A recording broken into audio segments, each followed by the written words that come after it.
नवजात शिशु का रोना जरूरी या परेशानी। नवजात शिशु अपनी जरूरतों को रोने के माध्यम से ही बताते हैं। कई बार कुछ बच्चे जन्म लेने के बाद रोना शुरू नहीं करते हैं। क्या जन्म के बाद बच्चे का रोना जरूरी होता है?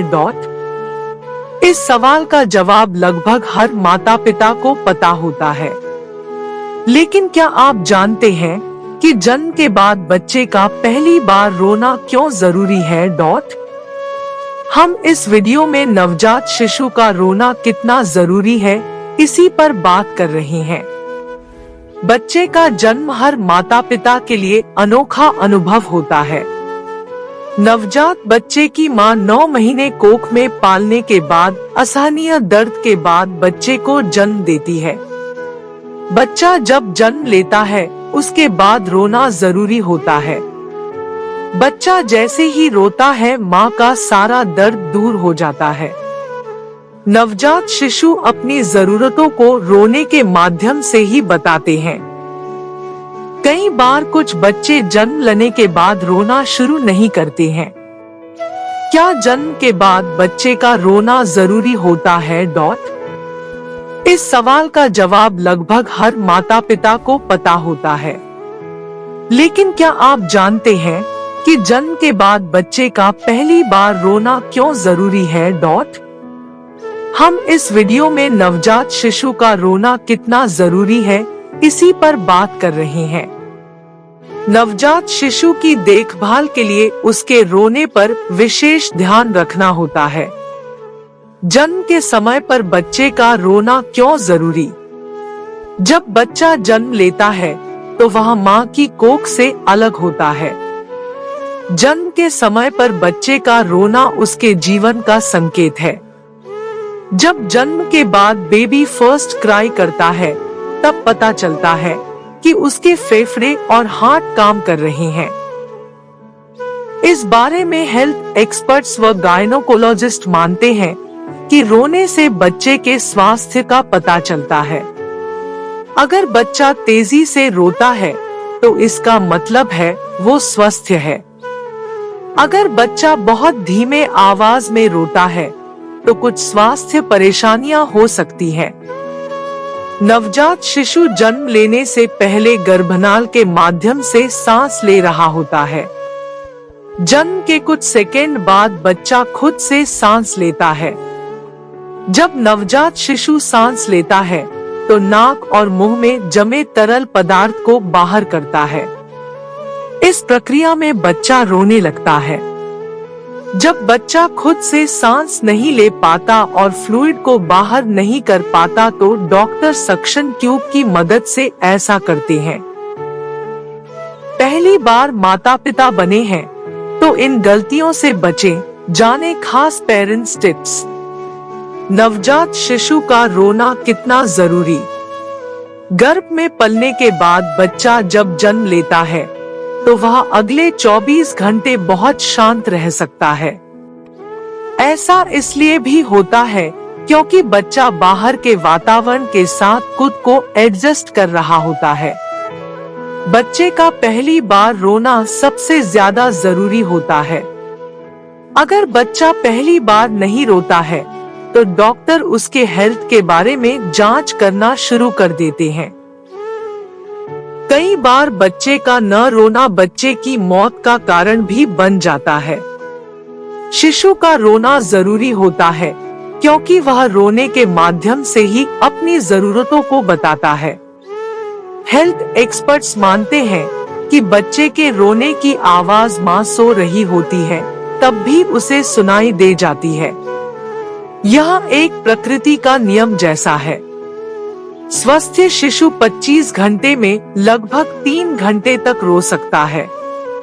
कई बार कुछ शिशुओं में ज्यादा रोने की आदत देखी जाती है। ज्यादातर बच्चे सुबह के समय और दोपहर के बाद शाम को रोते हैं। पहले बच्चे की मां को पता होना चाहिए ये 20 बेबी केयर टिप्स।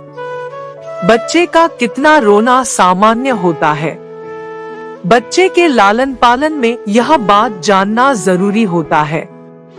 बच्चे को एक दिन में कितना रोना चाहिए या कितना रोना सामान्य है, इसकी जानकारी माँ को होनी ही चाहिए। इस मसले में कई शोध बताते हैं कि एक स्वस्थ बच्चे को एक दिन या 24 घंटे में कम से कम 2 से 3 घंटे रोना ही चाहिए। अगर नवजात शिशु 3 घंटे से अधिक रोता है तो विशेष देखभाल की जरूरत हो सकती है। अगर बच्चा 4 घंटे से ज्यादा रो रहा है तो फिर डॉक्टर से परामर्श करना चाहिए। बच्चा जैसे जैसे बड़ा होता है उसके रोने का समय कम होने लगता है। नवजात शिशु की नाभि को साफ रखने के 5 उपाय। शिशु के रोने का कारण और समय। अब सबसे महत्वपूर्ण बात जो हर माँ को पता होनी चाहिए, बच्चा कब कब रोता है और क्यों रोता है। शिशु को जब भूख लगती है तब रोता है, यह बात हर माँ जानती है। कुछ अन्य कारण भी होते हैं जब नवजात शिशु रोता है। आइए जानते हैं। शिशु को भूख लगी हो। जब बच्चे को भूख लगती है तब वह रोता है। नवजात शिशु को हर 2 से 3 घंटे के बीच में दूध पिलाना जरूरी होता है। पहली बार माँ बनने वाली माताओं को विशेष ध्यान देने की जरूरत होती है। नवजात शिशु के लिए बेहद महत्वपूर्ण है 48 घंटे रखें इन बातों का ध्यान। कमजोरी या थकान। छोटे बच्चों में भी कमजोरी और थकान का अनुभव होता है। बच्चा जन्म के बाद बाहर के वातावरण के साथ खुद को एडजस्ट कर रहा होता है। ठीक इसी समय घर लोग और आसपास की आवाजों की वजह से उसे थकान का अनुभव हो सकता है। ऐसे में बच्चे को शांत जगह पर रखना ज्यादा अच्छा माना जाता है। बेबी को सुलाना है जल्दी तो अपनाएं ये टिप्स। माँ की गोद के लिए। नवजात शिशु जन्म के बाद भी अपनी माँ के स्पर्श के साथ रहना चाहता है। अगर बच्चे को ज्यादा समय तक माँ से दूर रखा जाता है तो वह रोने लगता है। माँ की आवाज और दिल की धड़कन तक को नवजात शिशु महसूस करता है। जब बच्चा माँ से स्पर्श के साथ जुड़ा रहता है तो वह खुद को सुरक्षित समझता है। छोटे बच्चे को माँ के साथ चिपकर रहने से थेरेपी की तरह पोषण मिलता है। जो बच्चे समय से पहले जन्म लेते हैं उनको कंगारू थेरेपी भी दी जाती है। नवजात शिशु के साथ सोते समय कभी ना करे ये 12 गलतियां। मौसम की वजह से। कई बार बच्चे मौसम की वजह से भी रोने लगते हैं। बहुत ज्यादा ठंड या गर्म मौसम बच्चे को परेशान करता है। अगर बच्चे को बहुत ज्यादा ठंड लगती है तो वह रोने लगता है। इसी तरह अगर बच्चे को बहुत ज्यादा गर्मी लगती है तब भी वो रोने लगता है। नवजात शिशु को मौसम के अनुसार कपड़े पहनाना चाहिए। इसके अलावा बच्चे को सामान्य तापमान के कमरे में रखना चाहिए। डॉक्टर्स मानते हैं कि नवजात शिशु को सामान्य तापमान ज्यादा फायदा पहुंचाता है। कपड़े बदलने के लिए। जब छोटा बच्चा कपड़े गंदे कर देता है तब भी वह रोता है। माँ को नवजात बच्चे के कपड़े समय समय पर बदलते रहना चाहिए। छोटा बच्चा दूध ही पीता है जिसकी वजह से उसे बार बार पेशाब करना होता है। अगर बच्चा कपड़ा गंदा करता है तो माँ को उसे बदलते रहना चाहिए। नवजात शिशु को डॉक्टर के पास कब ले जाएं? कई बार बच्चा ज्यादा देर तक रोने लगता है। माँ को बच्चे के ज्यादा समय तक रोने से घबराहट हो सकती है।